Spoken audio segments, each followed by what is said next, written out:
Allah Teala'ya şükür edirik. Sonra prezidentimizə. Çünki kişi adamdır. Müharibə eləmək hər kişi işi deyil. O da döyüşdəydi. Həmçinin sonra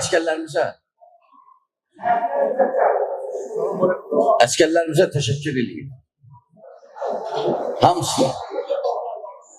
Allah şəhidlərimizə rəhmət eləsin. Və qazilərimizə Allah şifa versin.